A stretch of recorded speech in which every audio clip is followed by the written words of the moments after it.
Ele disse para mim assim, ele falou numa granja de arroz, disse assim: os caras são fogo, eles têm um canal que a declividade é 0,6 para 1000, 60 centímetros e 1000 metros. E eu perguntei para ele: professor, qual uma boa declividade para um canal? E ele disse assim para mim: 1 para 1000. E eu vim trabalhar aqui, cheguei ali na Jaguaruna, nós fomos dragar um rio ali, e quando foi para mim escolher a declividade, eu fui na declividade, professor, 1 para 1000. E o canal tinha 6.160 metros de comprimento. E eu botei a declividade 1 para 1000. Só que eu cheguei lá, 6.160, 1 para 1000, 6 metros e 16 centímetros. Quando eu cheguei lá na frente onde saía a água, tinha 3 metros de fundura. E eu estava com 6 metros e 16. Aí eu disse: não, aí tem alguma coisa aí. Aí então todos os canais que nós fizemos naquela região lá, declividade 0,17, 0,18, 0,12 para 1000. E aqui não é diferente, 0,13 para 1000. Então vocês veem que é uma região muito plana. O tipo de solo que nós temos ali, ou seja, na verdade o pessoal diz que o solo orgânico não é um solo, mas são camadas, ele propicia isso, porque quem mantém ele é a água. São solos, se eu drenar ele vai sumir. Então o conselho é não mexer muito com ele em termos de drenagem. Então uma declividade muito pequena, né? Vamos pensar nas bombas. O que aconteceu com as bombas? A capacidade volumétrica das bombas colocadas lá foi 5.000 metros cúbicos por hora. Então, numa hora, 5.000 caixas de 1000 litros. Isso aí me dá uma vazão de 1,39 metros cúbicos por segundo. Vamos pegar um canal, uma hipótese, que eu tenha no Rio Seco 20 metros de largura por 1 metro de profundidade. Me dá uma área de 20 metros quadrados. Pela equação da continuidade vazão, área vezes velocidade, velocidade vazão pela área, eu vou chegar a 1,39 metros cúbicos por segundo por 20 metros quadrados, eu vou chegar a uma velocidade de 0,0695 metros por segundo. Uma velocidade ínfima. Para vocês terem uma ideia assim, de modo geral, eu considero assim, em canais de irrigação de terra, a velocidade está situada entre 0,4 e 0,8 metros por segundo, para não haver deposição de materiais de suspensão e não provocar a erosão das paredes do canal. Então vocês veem que a velocidade dessa água dentro desse rio, isso que aqui eu não puxei ainda, a rugosidade imposta pelas plantas boiadeiras que tem ali. Então é uma, vamos dizer assim, é um caminho muito difícil para a água fazer esse trajeto no Rio Seco, né? Então, como diz ali, as bombas chegaram a melhorar a água, mas se eu calcular quantos dias leva para essa água chegar lá embaixo, fazer uma troca lá dentro, então é um período bastante longo, né? Então, por estas razões, as ações do Rio Seco devem ser muito bem pensadas. Acredito que ações devem ser conjuntas e não isoladas, porque eu falei antes, né? Aqui o Rio Tubarão, aqui os pontilhões do Rio Seco. Nós podemos observar que esses pontilhões têm uma secção muito pequena, né? Muito pequena em relação à largura do rio. Esse aqui é o pontilhão, chamei de pontilhão 1 em 2003. Em 2011, já cheio de vegetação. Aqui, pessoal, esse slide aqui eu coloquei, ó. Isso aqui são fotos do Google, né? Eu coloquei esse aqui para ver o que ficou lá depois da limpeza. Quer dizer que eu tenho um potencial de arranque daquela vegetação ali, com o que sobrou muito grande, né? Aqui, mesmo ponto, a sequência de pontilhões de novo, né? Ali a região do Andrina em 2003, quando estava limpo, sem vegetação, e o Andrina que assim está cheio de vegetação. A casa de bombas, aqui,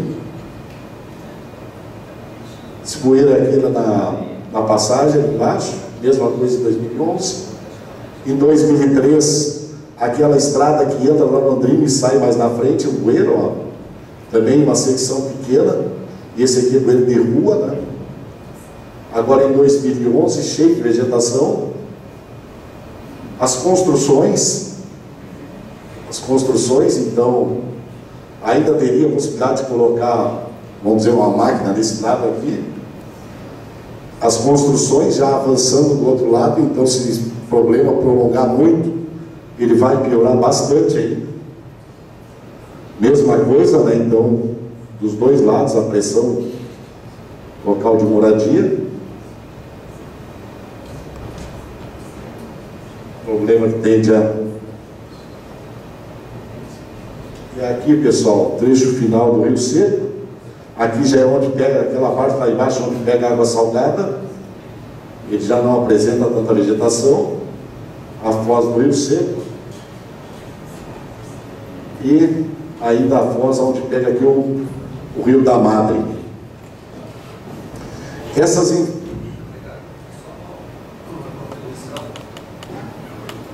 Além de toda essa problemática, questão da declividade, velocidade, nós tivemos a oportunidade de fazer um trabalho pericial próximo à ponte do Andrino, mais a montante. E o objetivo era identificar se havia ou não influência de maré e se as margens pertenciam à União por conta da faixa de marinho. Para nossa surpresa, há variação do nível da água por conta da influência de maré, inclusive com salinidade e tal. Nós fizemos 45 dias de medição, consonância com as tábuas de maré, e tem essa problemática. Muito bem colocado pelo Chico, né? Então tem influência de maré, e a influência de maré ela é pertinente, e eu já vi enchente ali, Chico, aliás, cheia, enchente, vamos dizer, enchente de inundação é diferente, né? Enchente da água subir de baixo para cima, né? Já vi isso aí no Rio Seco também. E, pessoal, então as fontes que eu baseei aqui foi no Google, Comitê do Rio Tubarão, no termo de referência do Rio Tubarão, a ONG Salve o Rio da Madre, que eu conversei com o pessoal, né? A EPAG, as imagens que eu tenho lá do Landsat, do INPE, Jornal do Diário do Sul e Norte do Sul, e Prefeitura de Tubarão, né? Era, a princípio, sobre o Rio Seco, era isso que eu tinha a dizer. Se tiver alguma pergunta, vocês vão. Eu sou cidadão tubaronense. Conheço essa região da Mata, tem 77 anos. Conheço a região da Mata desde criança. Então, meu pai tinha um padre que é o Hélio Virgo. E toda a vida eu ouvia falar desse Rio Seco. Quando passava. Depois lá também tinha o Campo da Eira. O pai tinha a loja ali no centro. Então quando chovia, quando a água chegava na travessa,